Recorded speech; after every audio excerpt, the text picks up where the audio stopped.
Hello everyone, how are you doing? This is MD Tech here for another quick tutorial. In today's tutorial, I'm going to show you guys how to install and set up your HP Envy 6455E printer on your Windows device. So this should hopefully be a pretty straightforward process here, guys. And without further ado, let's go ahead and jump right into it.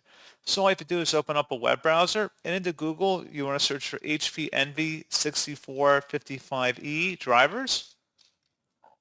One of the best results should be an HP support page that says HP Envy 6455E, all one printer software.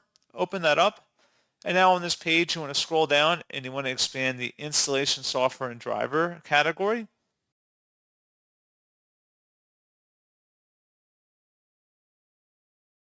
And then once you've done that, there should be an easy start printer setup software item in here. Select the download button.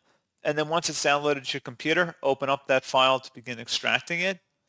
And it should be a signed verified publisher from HP Inc. Select yes to run it, and then just proceed with the on-screen instructions of getting that configured for your computer to be recognizable by your printer, and that's all you have to do.